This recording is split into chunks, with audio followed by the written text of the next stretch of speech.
ರೇವಂತನ ಚಿತ್ರ ಭಾಗ 14. ರೇವಂತ್ ಮತ್ತು ಚಿತ್ರ ಮೊದಲು ದೇವಸ್ಥಾನಕ್ಕೆ ಹೋದರು. ಸುಹಾಸಿನಿ ಹೇಳಿದಂತೆ ಅರ್ಚನೆ ಮಾಡಿಸಿದರು. ಪ್ರದಕ್ಷಿಣೆ ಹಾಕಿ ಪೂಜೆಯ ಪ್ರಸಾದ ತೆಗೆದುಕೊಂಡು ಸ್ವಲ್ಪ ಹೊತ್ತು ಕುಳಿತು ಹೋಗೋಣ ಎಂದು ಹೊರಗಡೆ ಬಂದು ಕಲ್ಯಾಣಿಯ ಮೆಟ್ಟಿಲಿನ ಮೇಲೆ ಕುಳಿತರು. ರೇವಂತ್, ನಿನ್ನ ಪತ್ರನ ಓದಿದೆ, ತುಂಬ ಖುಷಿಯಾಯಿತು. ನೀ ನನ್ನನ್ನು ಇಷ್ಟಿಷ್ಟಪಡ್ತೀಯ ಅಂತ ಗೊತ್ತಿರಲಿಲ್ಲ. ಅಲ್ಲಿಗೆ ಹೋದ್ಮೇಲೆ ಹೊಸ ಜಗತ್ತಿಗೆ ಕಾಲಿಟ್ಟ ಮೇಲೆ ನಿಂಗೆ ನಾನು ಮರ್ತು ಹೋಗ್ತೀನಿ ಅಂದ್ಕೊಂಡಿದ್ದೆ. ಆದರೆ ನಿನ್ನಷ್ಟೇ ನಾನು ಕೂಡ ಪ್ರತಿ ಕ್ಷಣ ನಿನ್ನನ್ನು ಮಿಸ್ ಮಾಡ್ಕೊಳ್ತೀನಿ ರೇವಂತ್. ಥ್ಯಾಂಕ್ಸ್ ಎಂದು ಮೆಲ್ಲಗೆ ಹೇಳಿದಳು. ನಂಗೆ ಥ್ಯಾಂಕ್ಸ್ ಬೇಡ, ನಂಗೆ ಬೇರೆ ಏನೋ ಬೇಕು, ಕೇಳಿದ್ರು ಕೊಡ್ತೀಯಾ? ನಗುತ್ತಾ ಅವಳನ್ನೇ ನೋಡಿದ. ಅವನು ಮುತ್ತು ಕೇಳುತ್ತಿದ್ದಾನೆ ಎನ್ನುವುದು ಅವಳಿಗೆ ಗೊತ್ತಾಗಿದ್ದರಿಂದ, ಗೊತ್ತು ನಿಂಗೆ ಏನು ಬೇಕು ಅನ್ನೋದು, ಆದರೆ ನಾನು ಅದನ್ನು ಕೊಡಲ್ಲ, ಅದಕ್ಕಿನ್ನೂ ತುಂಬ ಟೈಮ್ ಇದೆ. ಪ್ಲೀಸ್ ಚಿತ್ರ ಎಂದಾಗ, ಏನು ಹೇಳಿದರೂ ಕೊಡಲ್ಲ, ಒತ್ತಾಯ ಮಾಡಿದರೆ ಅಮ್ಮಂಗೆ ಹೇಳ್ತೀನಿ ನೋಡು ಎಂದಳು ಅವಳು. ಹೌದಾ, ಹಾಗಾದರೆ ಹೋಗಿ ಹೇಳು ಎಂದಾಗ ನಸುನಗುತ್ತಾ ತಲೆ ತಗ್ಗಿಸಿದಳು. ಥಟ್ಟನೆ ಅವಳ ಪಾದವನ್ನು ತನ್ನ ಕೈಯಲ್ಲಿ ಹಿಡಿದುಕೊಂಡಿದ್ದ. ಹೇಯ್ ರೇವಂತ್, ಏನು ಮಾಡ್ತಾ ಇದೀಯಾ? ಚಿತ್ರ ಬಿಡಿಸಿಕೊಳ್ಳಲು ಪ್ರಯತ್ನ ಮಾಡುತ್ತಾ ಇರುವಷ್ಟರಲ್ಲೇ ಅವನ ಕೈಯಲ್ಲಿರುವ ಕಾಲ್ಗೆಜ್ಜೆ ಅವಳ ಪಾದ ಸೇರಿತ್ತು. ತುಟಿಗಳಲ್ಲಿ ನಗು ಅರಳಿತ್ತು. ಚೆನ್ನಾಗಿದೆಯಾ? ನಿಂಗಿಷ್ಟ ಆಯ್ತಾ?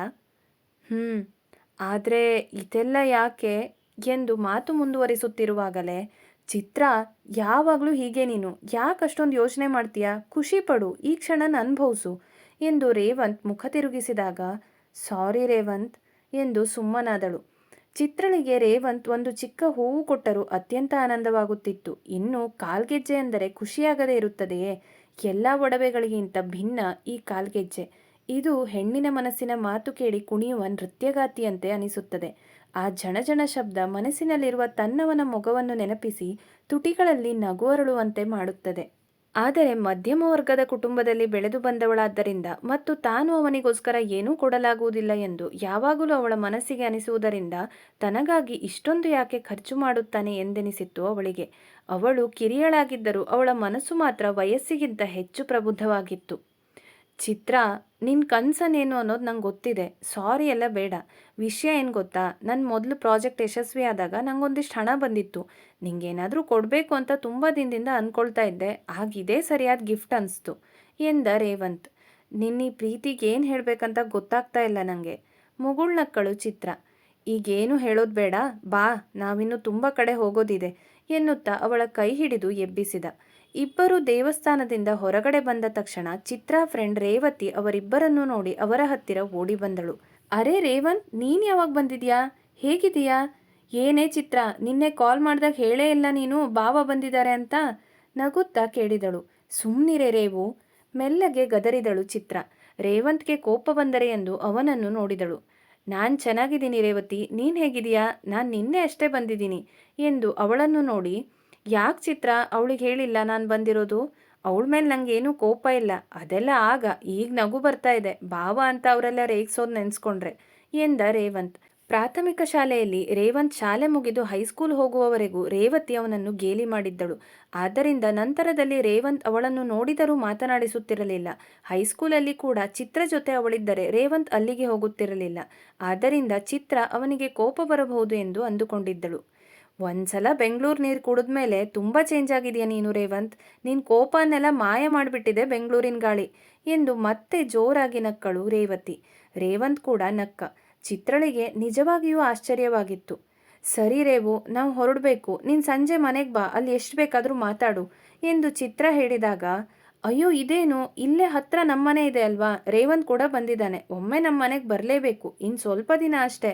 ನಾನು ನೀನು ಕೂಡ ದಿನ ಸಿಗೋಕ್ಕಾಗಲ್ಲ. ನೀನು ಬೆಂಗಳೂರು ಕಾಲೇಜ್ ಸೇರಿದರೆ ನಾವಿಬ್ಬರು ದೂರ ಆಗ್ತೀವಿ ಎಂದು ರೇವತಿ ಹೇಳಿದಳು. ಯಾಕೆ ಸಿಗಲ್ಲ? ನೀನು ಅನ್ಕೊಂಡ ಹಾಗೆ ನಾನೇನು ಬೆಂಗಳೂರು ಕಾಲೇಜಿಗೆ ಹೋಗಲ್ಲ, ಇಲ್ಲೇ ಇರ್ತೀನಿ 2 ವರ್ಷ. ಸುಮ್ಮನೆ ತೊಂದರೆ ಬೇಡ ರೇವು, ಇನ್ನೊಮ್ಮೆ ಬರ್ತೀವಿ ಎಂದು ಚಿತ್ರ ಮತ್ತೆ ಹೇಳಿದಳು. ರೇವಂತ್ಗೆ ಕಿರಿಕಿರಿಯಾದರೆ ಎಂದೆನಿಸಿ ಚಿತ್ರ ಆದಷ್ಟು ಬೇಗ ರೇವಂತಿಯಿಂದ ತಪ್ಪಿಸಿಕೊಂಡು ಅಲ್ಲಿಂದ ಹೊರಡುವ ಪ್ರಯತ್ನದಲ್ಲಿದ್ದಳು. ಆದರೆ ಅವಳಿಗೆ ಮತ್ತೆ ಆಶ್ಚರ್ಯವೇ ಆಯಿತು. ರೇವತಿ ತನ್ನ ಹಠ ಬಿಡದೆ ಅವರಿಬ್ಬರನ್ನು ತನ್ನ ಮನೆಗೆ ಕರೆದುಕೊಂಡು ನಡೆದಿದ್ದಳು. ರೇವಂತ್ ಕೂಡ ಖುಷಿಯಿಂದ ರೇವತಿ ಜೊತೆ ಮಾತನಾಡುತ್ತಾ ಹೊರಟಿದ್ದ. ರೇವತಿ ಮನೆಯಲ್ಲಿ ಅವಳ ಅಪ್ಪ, ಅಮ್ಮ ಮತ್ತು ಅಣ್ಣ ಇದ್ದರು. ರೇವಂತ್ ಎಲ್ಲರಿಗೂ ಜಾಸ್ತಿ ಅಲ್ಲವೆಂದರೂ ಚಿತ್ರ ಅತ್ತೆ ಮಗ ಎಂದು ಪರಿಚಯವಿದ್ದಿತ್ತು. ಅಲ್ಲಿಗೆ ಹೋದ ಕೂಡಲೇ ಎಲ್ಲರೂ ಖುಷಿಯಿಂದ ಮಾತನಾಡಿಸಿದರು. ರೇವಂತ್ ಹಾಲಿನಲ್ಲಿ ಅವಳ ಅಪ್ಪ, ಅಣ್ಣನ ಜೊತೆ ಮಾತನಾಡುತ್ತಾ ಕುಳಿತ. ಚಿತ್ರ ರೇವತಿ ಮತ್ತು ಅವಳಮ್ಮನ ಜೊತೆ ಮಾತನಾಡುತ್ತಾ ಅಡುಗೆ ಮನೆ ಕಡೆ ನಡೆದಳು. ಚಿತ್ರ, ರೇವಂತೇನೆ ತುಂಬ ಹ್ಯಾಂಡ್ಸಮ್ ಆಗಿದ್ದಾನೆ. ಅವ್ನು ಹೈಸ್ಕೂಲ್ ಮುಗಿದ್ಮೇಲೆ ನಾನು ಅವನನ್ನ ನೋಡೇ ಇರಲಿಲ್ಲ. ನಿಂಗೆ ಒಳ್ಳೆ ಹುಡುಗ ಸಿಕ್ಕಿದಾನ್ ಬಿಡು. ಅವಾಗೆಲ್ಲ ಒಣ ಕಡ್ಡಿ ಥರ ಇದ್ದ. ಈಗ ನೋಡಿದ್ರೆ ಯಾರು ಅಂತಾನೆ ಗೊತ್ತಾಗಿಲ್ಲ. ಸ್ಟೈಲೇ ಚೇಂಜ್ ಆಗಿಬಿಟ್ಟಿದೆ. ಎಷ್ಟಂದ್ರೂ ಶ್ರೀಮಂತರು. ಮುಂದೆ ನೀನು ಅವ್ರ ಮನೆ ಸೊಸೆ ಆಗ್ತೀಯ. ಒಳ್ಳೇದಾಯ್ತು ಬಿಡು ಎಂದು ಕಣ್ಣು ಹೊಡೆದಳು ರೇವತಿ. ಹಣ ಮತ್ತೆ ಸೌಂದರ್ಯ ನಂಗೆ ಮುಖ್ಯ ಅಲ್ಲ ರೇವು. ಅದೇನು ಅಂತ ಮಾತಾಡ್ತೀಯಾ? ಅಯ್ಯೋ ಗೊತ್ತು ನನಗೆ ನೀನು ಹೇಗೆ ಅನ್ನೋದು. ಹೀಗೆ ಹೇಳಿದೆ ಅಷ್ಟೆ. ಅಷ್ಟಕ್ಕೂ ರೇವಂತ್ ಗುಣದಲ್ಲೂ ಸೂಪರ್ ತಾನೆ ಎಂದು ರೇವತಿ ಹೇಳಿದಾಗ, ಹೌದು, ರೇವಂತ್ ತುಂಬ ಒಳ್ಳೆಯವನು. ಈಗಂತೂ ತುಂಬ ಬದಲಾಗಿದ್ದಾನೆ. ಮೊದಲಿನ ಥರ ಕೋಪ ಬರೋದಿಲ್ಲ ಅವನಿಗೆ. ಎಲ್ಲನೂ ನಿಧಾನವಾಗಿ ಯೋಚಿಸಿ ಮಾತಾಡ್ತಾನೆ ಎಂದು ಅಂದುಕೊಂಡು ನಸುನಕ್ಕಳು ಚಿತ್ರ. ಮುಂದೊಂದು ದಿನ ಅವನ ಮನಸ್ಸಿನಲ್ಲಿ ಈಗ ಎಲ್ಲೋ ಮಾಯವಾದಂತೆ ಭಾಸವಾಗಿ ಅಡಗಿದ್ದ ಕಿರಿಕಿರಿ ಮತ್ತು ಕೋಪ ಅವರಿಬ್ಬರನ್ನು ಯಾವ ಸ್ಥಿತಿಗೆ ತಂದು ನಿಲ್ಲಿಸುತ್ತದೆ ಎಂದು ಯಾರಿಗೂ ಅರಿವಿರಲಿಲ್ಲ. ಕೆನ್ನೆ ಕೆಂಪಾಯಿತು ಎಂದು ಮತ್ತೆ ರೇಗಿಸಿದಳು ರೇವತಿ. ಹೀಗೆ ಸ್ವಲ್ಪ ಹೊತ್ತು ಅಲ್ಲಿ ಸಮಯ ಕಳೆದು ಚಿತ್ರ ಮತ್ತು ರೇವಂತ್ ಅಲ್ಲಿಂದ ಹೊರಟರು. ರೇವತಿ ಮನೆಯಿಂದ ಬಂದ ಚಿತ್ರ ಮತ್ತು ರೇವಂತ್ ಅವರು ಕಲಿತಿದ್ದ ಶಾಲೆಯ ಕಡೆ ತೆರಳಿದರು. ಅಲ್ಲಿ ಸ್ವಲ್ಪ ಹೊತ್ತು ಓಡಾಡಿಕೊಂಡು ಪಕ್ಕದಲ್ಲೇ ಇದ್ದ ಟೀಚರ್ಸ್ ಕ್ವಾರ್ಟರ್ಸ್ಗೆ ಹೋಗಿ ಶಿಕ್ಷಕರನ್ನೆಲ್ಲ ಮಾತನಾಡಿಸಿ ನಂತರ ಇಬ್ಬರೂ ಗೆಳೆಯರ ಜೊತೆ ಹರಟುತ್ತಾ ಕುಳಿತುಕೊಳ್ಳುವ ಅವರ ಇಷ್ಟದ ಜಾಗವಾದ ಆಲದ ಮರದ ಹತ್ತಿರ ಹೋದರು. ಹೀಗೆ ಹಳೆಯ ನೆನಪುಗಳನ್ನು ಮತ್ತೆ ಮೆಲುಕು ಹಾಕಿಕೊಂಡು ಊಟದ ಸಮಯಕ್ಕೆ ಮನೆಗೆ ಬಂದಿದ್ದರು. ಎಲ್ಲ ರೇವಂತ್ಗೆ ಇಷ್ಟವಾದ ಅಡುಗೆಗಳು. ಅವನಿಗೆ ಸುಹಾಸಿನಿ ಮಾಡುವ ಎಲ್ಲ ತಿಂಡಿ ತಿನಿಸುಗಳು ಇಷ್ಟವಾಗುತ್ತಿತ್ತು. ವಿಶೇಷವಾಗಿ ಪುಳಿಯೋಗರೆ ಮತ್ತು ಮೈಸೂರು ಪಾಕ್. ಮೊದಲು ಇಲ್ಲಿದ್ದಾಗ ಪದೇ ಪದೇ ಅದನ್ನು ಮಾಡಿಸಿಕೊಂಡು ತಿನ್ನುತ್ತಿದ್ದ. ಇವತ್ತು ಅದನ್ನು ಕೂಡ ಮಾಡಿದ್ದರು. ಬಾಯಿ ಚಪ್ಪರಿಸಿಕೊಂಡು ಎಲ್ಲರೂ ಸವಿದರು. ಊಟದ ನಂತರ ಎಲ್ಲ ಕುಳಿತು ಹರಟುತ್ತಿದ್ದರು. ರೇವಂತ್ ಮೊಬೈಲಲ್ಲಿ ಮುಳುಗಿದ್ದ. ಅವನಿಗೆ ಮಾಯಾ ಸಂದೇಶ ಕಳುಹಿಸುತ್ತಿದ್ದಳು. ಅವನು ಊರಿಗೆ ಹೋಗಿರುವುದು ಅವಳಿಗೆ ಬೇಸರ ತರಿಸಿತ್ತು. 1 ವರ್ಷದಲ್ಲಿ ಅವನು, ಮಾಯಾ, ಸಾತ್ವಿಕ್ ಮತ್ತು ಮಾಯಾಳ ಗೆಳೆಯತಿಯರಾದ ರಾಜೀವ್ ಮತ್ತು ಖುಷಿ ಮಧ್ಯ ಒಂದು ಸ್ನೇಹವಲಯ ರೂಪುಗೊಂಡಿತ್ತು. ಚಿತ್ರ ಎಲ್ಲರ ಜೊತೆ ಹರಟುತ್ತಾ ಇದ್ದಳು. ಚಿತ್ರಳಿಗೆ ರಾಜಾರಾವ್ ಎಂದರೆ ಸ್ವಲ್ಪ ಹೆಚ್ಚು ಪ್ರೀತಿ. ಅವರಿಗೂ ಚಿತ್ರ ಎಂದರೆ ಅದೇನೋ ಹೆಚ್ಚೇ ಕಾಳಜಿ ಮತ್ತು ಪ್ರೀತಿ. ಚಿನ್ಮಯಿ ಮತ್ತು ರೇವಂತ್ಗಿಂತಲೂ ಒಂದು ಚೂರು ಜಾಸ್ತಿ ಅವಳನ್ನು ಮುದ್ದು ಮಾಡುತ್ತಿದ್ದರು. ಸ್ವಲ್ಪ ಸಮಯದ ನಂತರ, ರೇವಂತ್, ನಾನೊಂದು ಹೊಸ ಡ್ರಾಯಿಂಗ್ ಮಾಡಿದ್ದೀನಿ, ನಿಂಗೆ ತೋರಿಸ್ತೀನಿ ಬಾ ಎಂದು ಅವನ ಹತ್ತಿರ ಬಂದು ಕುಳಿತು ಕರೆದಳು ಚಿತ್ರ. ಸ್ವಲ್ಪ ಹೊತ್ತು ಬಿಟ್ಟು ಬರ್ತೀನಿ ಚಿತ್ರ, ನಾನು ಬ್ಯುಸಿ ಇದ್ದೀನಿ, ಕಾಣ್ತಾ ಇಲ್ವಾ ಎಂದು ಮೊಬೈಲ್ ನೋಡುತ್ತಲೇ ಕಿರಿಕಿರಿಯಿಂದ ಹೇಳಿದ ರೇವಂತ್. ಚಿತ್ರ ಬೇಸರದಿಂದ ಅಲ್ಲಿಂದ ಎದ್ದು ಹೊರಗಡೆ ಹೋಗಿ ಕುಳಿತಳು. ತಕ್ಷಣ ಅವನಿಗೆ ತನ್ನ ತಪ್ಪಿನ ಅರಿವಾಗಿ ಮೊಬೈಲನ್ನು ಬದಿಗಿಟ್ಟು ಹೊರಗಡೆ ಬಂದು, ಬಾ ಚಿತ್ರ ಹೋಗೋಣ ಎಂದು ಅವಳನ್ನು ಕರೆದ. ನಾನು ಬರೋದಿಲ್ಲ, ನೀನು ನಿನ್ನ ಕೆಲಸ ಮಾಡು, ನನ್ನಿಂದ ತೊಂದರೆ ಆಗೋದು ಬೇಡ ಕೋಪದಿಂದ ಹೇಳಿದಳು Chitra. Chitra, I am really sorry, college ಅವರೆಲ್ಲ ಮೆಸೇಜ್ ಮಾಡ್ತಾ ಇದ್ರು, ಅದಕ್ಕೆ ಹಾಗೆ ಹೇಳಿಬಿಟ್ಟೆ ರೇವಂತ್ ಬೇಸರದಲ್ಲಿ ಹೇಳಿದ. ಚಿತ್ರ ಮಾತನಾಡಲಿಲ್ಲ. ಅವನನ್ನು ನೋಡದೆ ಮುಖ ತಿರುಗಿಸಿಕೊಂಡೇ ಕುಳಿತಿದ್ದಳು. ಅವಳ ಪಕ್ಕಕ್ಕೆ ಬಂದು ಕುಳಿತ ರೇವಂತ್ ಅವಳ ಕೈಯನ್ನು ಹಿಡಿದುಕೊಂಡು, ಕೋಪ ಮಾಡ್ಕೋಬೇಡ ಚಿತ್ರ, ಪ್ಲೀಸ್. ಇಷ್ಟು ಚಿಕ್ಕ ವಿಷಯಕ್ಕೆ ಅಷ್ಟೊಂದು ಯಾಕೆ ಕೋಪ ಮಾಡ್ಕೋತೀಯಾ? ಹೌದು, ನಾನು ಹಾಗೆ ಹೇಳಬಾರ್ದಿತ್ತು, ಕ್ಷಮೆ ಕೇಳ್ತಾ ಇದ್ದೀನಲ್ವಾ, ಪ್ಲೀಸ್ ಚಿತ್ರ ಹೋಗೋಣ ಬಾ ಎಂದು ಬೇಡಿಕೊಳ್ಳುವಂತೆ ಹೇಳಿದಾಗ ಚಿತ್ರ ಕರಗದೆ ಇನ್ನೇನು ಮಾಡಿಯಾಳು. ಇರ್ಲಿ ಬಿಡು ರೇವಂತ್, ನಾನು ನಿನ್ನನ್ನು ಅರ್ಥ ಮಾಡ್ಕೊಳ್ತೀನಿ, ಕ್ಷಮೆ ಎಲ್ಲ ಕೇಳೋದು ಬೇಡ ನೀನು ಎಂದು ಅವನ ಜೊತೆ ಡ್ರಾಯಿಂಗ್ ರೂಮ್ ತೆರಳಿದಳು. ತನ್ನ ಡ್ರಾಯಿಂಗನ್ನು ತೋರಿಸಿದಳು. ಇದು ನೋಡು ರೇವಂತ್, ಇದು ನಾವಿಬ್ರು ಯಾವಾಗಲೂ ಹೋಗ್ತಿದ್ದ ಜಾಗ, ನಮ್ಮ ಪುಟ್ಟ ಜಗತ್ತು. ಈ ಮರ ನಮ್ಮ ಪ್ರೀತಿ. ಇದ್ರ ಬೇರುಗಳು ಎಷ್ಟು ಗಟ್ಟಿಯಾಗಿ ಆಳಕ್ಕಿಳಿದಿವೆ ನೋಡು. ಇದು ಯಾವ ಬಿರುಗಾಳಿಗೂ ಅಲ್ಗಾಡಲ್ಲ. ಕೊಂಬೆ ಮೇಲೆ 2 ಹಕ್ಕಿಗಳಿವೆ. ಆ ಕಡೆ ಮುಖ ಮಾಡಿರೋ ಹಕ್ಕಿ ನೀನು. ನೀನು ನಿನ್ನ ಕನಸುಗಳ ಕಡೆಗೆ ಮುಖ ಮಾಡಿ ಎಷ್ಟೇ ದೂರ ಹೋಗು, ಆದರೆ ನೆನಪುಗಳು ಈ ಬೇರುಗಳ ಹಾಗೆ ನಿನ್ನನ್ನು ಯಾವಾಗಲೂ ಹಿಂತಿರುಗಿ ಕರೆಯುತ್ತೆ. ನಿನ್ನ ಪ್ರೀತಿ ಇಲ್ಲೇ ಬೇರುಗಳಾಗಿ ಗಟ್ಟಿಯಾಗಿರುತ್ತೆ ಅಂತ ನಾನು ಕಲ್ಪನೆ ಮಾಡ್ಕೊಂಡು ಬಿಡಿಸಿದ್ದೀನಿ ಎಂದಳು. ಅದನ್ನು ಒಂದು ಕ್ಷಣ ದಿಟ್ಟಿಸಿ ನೋಡಿದ ರೇವಂತ್, ಚಿತ್ರ, ಈ ಡ್ರಾಯಿಂಗ್ ನಿಜಕ್ಕೂ ಚೆನ್ನಾಗಿದೆ. ನಿನ್ನ ಮನಸ್ಸಿನ ಭಾವನೆಗಳು ನಂಗೆ ಗೊತ್ತಿದೆ. ನೀನು ನನ್ನನ್ನು ಎಷ್ಟು ಮಿಸ್ ಮಾಡ್ಕೊಳ್ತೀಯ ಅಂತಲೂ ಗೊತ್ತಿದೆ. ಆ ಹಕ್ಕಿ ದೃಷ್ಟಿ ದೂರದ ಪ್ರಪಂಚ ನೋಡ್ತಾ ಇದೆ. ಅದು ನಾನು ಅಂದ್ಯಲ್ಲ.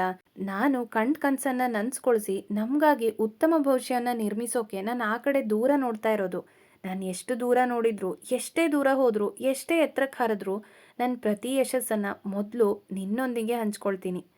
ಚಿತ್ರ ನಗುತ್ತಾ, ನಂಗೆ ಗೊತ್ತಿತ್ತು, ನಾನೊಂದು ಕಲ್ಪನೆಯನ್ನು ಸುಮ್ಮನೆ ಚಿಕ್ಕದಾಗಿ ಹೇಳಿದರೆ ನೀನು ಇಡೀ ಭವಿಷ್ಯದ ಯೋಜನೆ ಬಗ್ಗೆ ಮಾತಾಡ್ತೀಯ ಅಂತ. ನೀನು ತುಂಬಾ ಉತ್ಸಾಹದಿಂದ ಇದೆಯಾ ರೇವಂತ್ ಎಂದಳು. ಹೌದು, ಆ ಉತ್ಸಾಹಕ್ಕೆ ಮುಖ್ಯ ಕಾರಣ ನಿನ್ನ ಪ್ರೀತಿ, ಆಮೇಲೆ ಅತ್ತೆ ತೋರಿಸಿರೋ ಕಾಳಜಿ, ನಂಗೆ ಬೇರಾಗಿರೋ ಈ ಊರು, ಇದೆಲ್ಲನೂ ನಂಗೆ ಜೀವನದಲ್ಲಿ ಚೈತನ್ಯ ನೀಡುತ್ತೆ ಎಂದು ಅವಳನ್ನೇ ಪ್ರೀತಿಯಿಂದ ನೋಡಿದ. ಅವನು ತನಗಾಗಿ ಇಷ್ಟೆಲ್ಲ ಯೋಚಿಸುತ್ತಿದ್ದಾನೆ, ತನ್ನವರ ಪ್ರೀತಿಯನ್ನು ತನ್ನ ಯಶಸ್ಸಿನ ಬುನಾದಿಯನ್ನಾಗಿ ನೋಡುತ್ತಿದ್ದಾನೆ ಎಂಬುದು ಅವಳಿಗೆ ಸಂತೋಷ ಮತ್ತು ಹೆಮ್ಮೆಯನ್ನು ತಂದಿತ್ತು. ಚಿತ್ರ ಅವನ ಕೆನ್ನೆಗೊಂದು ಮೆಲ್ಲಗೆ ಮುತ್ತಿಟ್ಟು ಅಲ್ಲಿಂದ ಓಡಿದಳು. ಒಂದು ಕ್ಷಣ ಅವನಿಗೆ ಏನಾಯಿತು ಎಂದೇ ಅರ್ಥವಾಗಲಿಲ್ಲ. ನಂತರ ನಸುನಕ್ಕು ಅವಳನ್ನು ಕರೆಯುತ್ತಾ ಅವಳ ಹಿಂದೆ ಓಡಿದ. ಚಿತ್ರ ಮಾವನ ಪಕ್ಕ ಬಂದು ಕುಳಿತಿದ್ದಳು. ರೇವಂತ್ ಅವಳನ್ನೇ ನಸುಕೋಪದಿಂದ ನೋಡಿದ್ದ. ಅವಳು ನಗುತ್ತಿದ್ದಳು. ಚಿತ್ರ, ಮಗಳೇ, ನಿನ್ನ ಹತ್ರ ಒಂದು ವಿಷಯ ಕೇಳಬೇಕಿತ್ತು ಎಂದು ರಾಜಾರಾವ್ ಪೀಟಿಕೆ ಹಾಕಿದರು. ಏನು ವಿಷಯ ಮಾವ, ಹೇಳಿ. ಈ ಕಾಲೇಜಿಗೆ ಹೋಗ್ಬೇಕಲ್ವಾ ನೀನು? ಬೆಂಗಳೂರಲ್ಲೇ ಹೋಗ್ಬೋದಲ್ವಾ? ಹೇಗೂ ರೇವಂತ್ ಕೂಡ ಈಗ ಅಲ್ಲೇ ಓದ್ತಾ ಇದ್ದಾನೆ. ನಿಂಗೂ ಇಲ್ಲಿಗಿಂತ ಒಳ್ಳೆ ವಿದ್ಯಾಭ್ಯಾಸ ಸಿಗುತ್ತೆ, ನಮ್ಮ ಜೊತೆಗಿರಬಹುದು ಎಂದರು ರಾಜಾರಾವ್.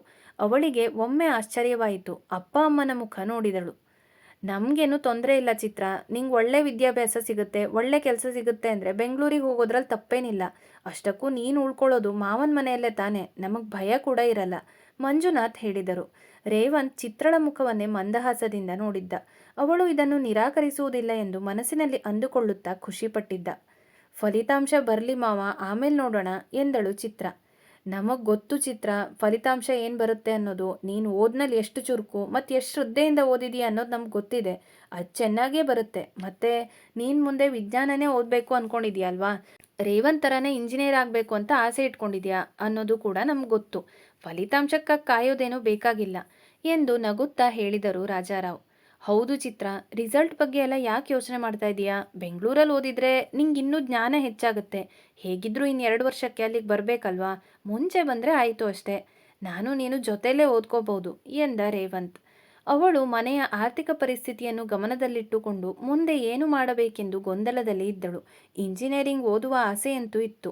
ಆದರೆ ಅಪ್ಪನಿಗೆ ಕಷ್ಟ ಕೊಟ್ಟು ಅದನ್ನೇ ಓದಿ ಕೆಲಸ ಸೇರಬೇಕೆಂದು ಅವಳ ಮನಸ್ಸಿನಲ್ಲಿ ಇರಲಿಲ್ಲ. ಮುಖ್ಯವಾಗಿ ಚಿತ್ರಳಿಗೆ ಈಗಲೇ ಅಪ್ಪ ಅಮ್ಮನನ್ನು ಬಿಟ್ಟು ಹೋಗುವುದು ಇಷ್ಟವಿರಲಿಲ್ಲ. ಮುಂದೆ ಇಂಜಿನಿಯರಿಂಗ್ ಅಥವಾ ಯಾವುದೇ ಡಿಗ್ರಿ ಆಗಲಿ ಬೇರೆ ಊರಿಗೆ ಹೋಗುವುದು ಇದ್ದೇ ಇದೆ. ಆದ್ದರಿಂದ 2 ವರ್ಷ ಇಲ್ಲೇ ಅಪ್ಪ ಅಮ್ಮನ ಜೊತೆ ಇದ್ದು ತನ್ನ ಗೆಳತಿಯರ ಜೊತೆ ಓದಬೇಕೆಂದು ಅಂದುಕೊಂಡಿದ್ದಳು. ಇಲ್ಲ ಮಾವ, ನಾನು ಬೆಂಗಳೂರಿಗೆ ಬರಲ್ಲ, ನನ್ನನ್ನು ಒತ್ತಾಯ ಮಾಡಬೇಡಿ ಎಂದಾಗ ಎಲ್ಲರೂ ಆಶ್ಚರ್ಯದಿಂದ ಅವಳನ್ನೇ ನೋಡಿದರು. ಮುಂದುವರೆಯುವುದು. ಈ ಎಪಿಸೋಡ್ನಲ್ಲಿ ರೇವಂತ್ ಚಿತ್ರಗೆ ಗೆಜ್ಜೆ ತೊಡಿಸೋ ಸೀನನ್ನು AI ಸಹಾಯದಿಂದ ಶಾರ್ಟ್ ವಿಡಿಯೋ ಮಾಡಿ ಇನ್ಸ್ಟಾಗ್ರಾಮ್ ಮತ್ತು ಯೂಟ್ಯೂಬ್ ಶಾರ್ಟ್ಸ್ನಲ್ಲಿ ಹಾಕಿದ್ದೀನಿ. ನೋಡಿ ಹೇಗಿದೆ ಅಂತ ಕಮೆಂಟ್ ಮಾಡಿ. ಇನ್ಮುಂದೆ ಕೂಡ ಕತೆ ಕೆಲವು ಚಂದದ ಸೀನ್ಗಳನ್ನು ಹೀಗೆ ವಿಡಿಯೋ ಮಾಡಿ ಹಾಕೋಣ ಅಂತ ಅಂದ್ಕೊಂಡಿದ್ದೀನಿ. ಹಾಗಾಗಿ ಇನ್ಸ್ಟಾಗ್ರಾಮ್, ಫೇಸ್ಬುಕ್ ಫಾಲೋ ಮಾಡಿ. ನಮ್ಮ ಯೂಟ್ಯೂಬ್ ಚಾನಲನ್ನು ಇನ್ನೂ ಸಬ್ಸ್ಕ್ರೈಬ್ ಮಾಡಿಲ್ಲ ಅಂದರೆ ಸಬ್ಸ್ಕ್ರೈಬ್ ಮಾಡ್ಕೊಳ್ಳಿ. ಮತ್ತು ನಾಳೆ ಚಿತ್ರ ಯಾಕೆ ಬೆಂಗಳೂರಿಗೆ ಬರಲ್ಲ ಅಂತ ಹೇಳ್ತಾಳೆ, ಅದಕ್ಕೆ ರೇವಂತ್ ಹೇಗೆ ರಿಯಾಕ್ಟ್ ಮಾಡ್ತಾನೆ ಅಂತ ನೋಡೋಣ. ಇವತ್ತಿನ ಸಂಚಿಕೆ ಹೇಗನ್ನಿಸ್ತು ಅಂತ ಕಮೆಂಟ್ ಮಾಡೋದನ್ನು ಮಾತ್ರ ಮರಿಬೇಡಿ. Thank you.